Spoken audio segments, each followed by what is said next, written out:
What's up? Alright, so I made a video on the FIU Bama game, but something happened where it didn't get put out. I don't know what happened, so I'm having to remake it. Um, but as far as the game went, I thought we came out.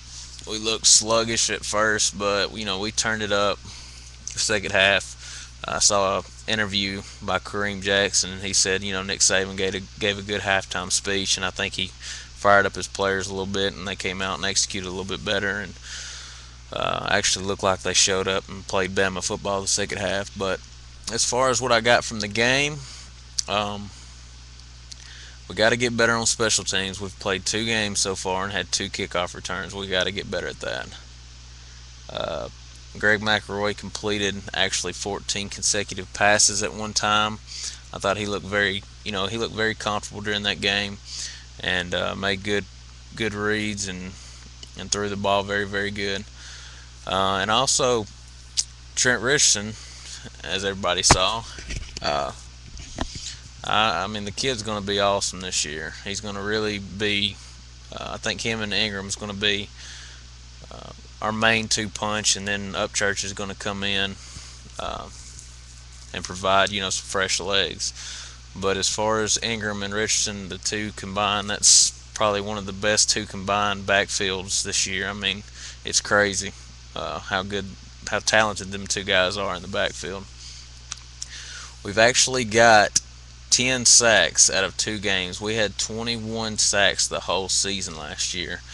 One of the main things that we were focused on in coming up this year was getting better pass rush.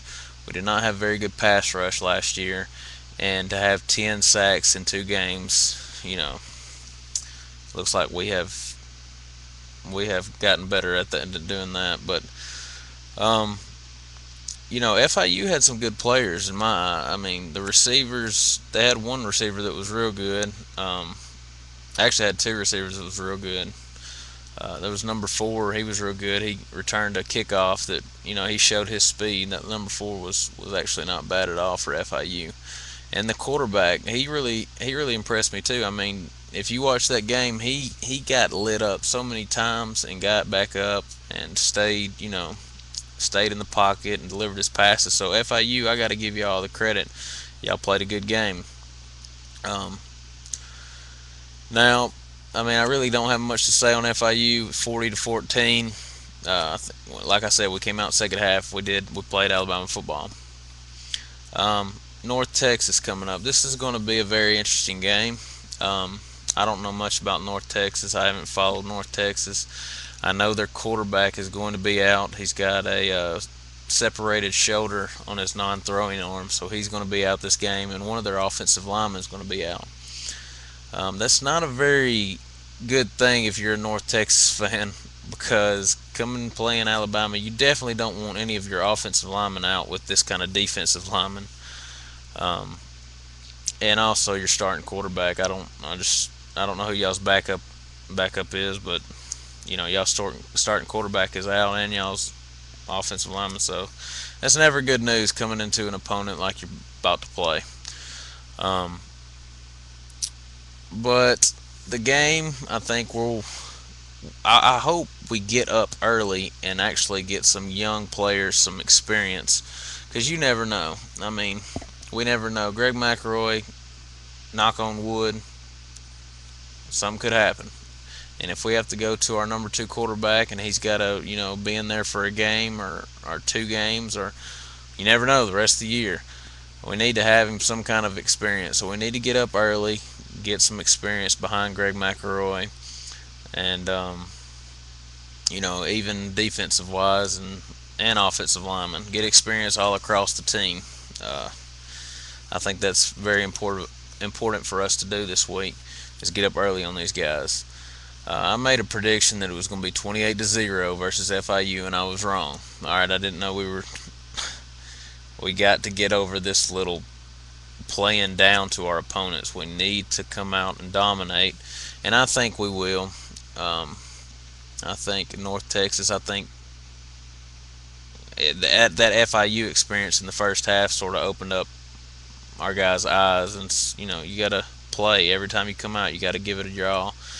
and I think they're going to come out North Texas and actually play a full game of domination. So, um, but as far as injury wise, I expect to see the Mark Ingram, Trent Richardson 1-2 punch really this next game with Roy Upchurch having a high ankle sprain. And Julio Jones, he's got a bruised knee, which they said that he probably going to be back later on this week in practice, maybe tomorrow. Um, it's Monday, so maybe Tuesday, maybe Wednesday. But I wouldn't be surprised if they sit him out this game. When you got a big time receiver like Julio, you know, we start SEC play next weekend. So it's nothing wrong with sitting him out versus North Texas and actually letting him get all the way healed up for our first SEC opponent in Arkansas. So that might happen. We lost Damian Square, which is a very talented freshman.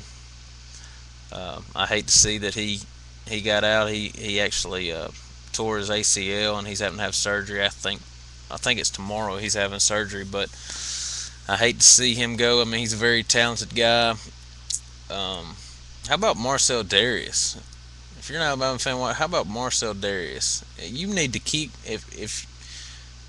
if you want to see a guy that's going to really have a come out party this year, it's going to be Marcel Darius. Watch him. If just a couple of plays, watch him. Just focus on him. All right, 57. Watch how that kid he gets after it. He's going to be very special, and he's a young guy. I mean, the way he's playing right now, time his senior year, he could possibly be one of the best D linemen to ever come through Alabama. The way he's playing right now. But this game, I look for it to be a pretty good dominating game, and I expect to see a lot of experience. Get some guys some experience. I'm gonna go by just the week 2 in college football. What I saw, Tennessee, Jonathan Crompton. No, get rid of Jonathan Crompton as y'all's quarterback. Y'all got to. Y'all's defense does not look that bad, and I'm not wearing a Tennessee shirt. All right. I'm not wearing a Tennessee shirt. I know it's orange. I'm not a Tennessee fan whatsoever, but I'm just giving my rundown on the week 2. Jonathan Crompton is not going to take y'all where y'all need to be. Y'all had a kid transfer. What was his name? BJ Coleman. I don't know his name. He was a transfer, but that was probably y'all's best quarterback that left y'all's team. I just don't think Jonathan Crompton's going to take y'all to where y'all need to be. Y'all's defense looks pretty decent. I ain't going to lie. And that number 2 running back, I don't know his name, and Bryce Brown, they're doing decent. But y'all got to find another quarterback. As far as Auburn, y'all beat Mississippi State. Congratulations. All right. I haven't seen nothing yet. I'm waiting on y'all. West Virginia might give y'all a little bit, but I don't know how good West Virginia really is this year. Notre Dame, thank goodness. Lou Holtz, shut up. All right. I mean, I like Lou Holtz, I really do, but get off the Notre Dame bandwagon. They're not going to the national championship. They got beat by Michigan. All right, don't say it ever again this year. All right, that's it with that. Georgia and South Carolina, I was very surprised. 41-37. I wasn't expecting that. I thought the defense would show up a little bit, but congratulations, Georgia, on y'all's win. LSU, y'all have not showed me anything yet. I'm looking at Ole Miss and Alabama to be the teams to represent the West, because until y'all show me that y'all are actually going to be, y'all ain't showed me anything yet. Y'all struggled versus a Washington team that didn't win a game last year, and y'all struggled versus Vanderbilt. So I'm waiting. As far as the USC Ohio State game, I thought Ohio State should have won. They gave up a late drive to USC, and that's Ohio State for you. They just can't seem to win the big games. Florida versus Troy, y'all looked sloppy at first, Florida, but y'all ended up dominating them. That's really all I got. My time is up in 4 seconds, so all I'm going to say is roll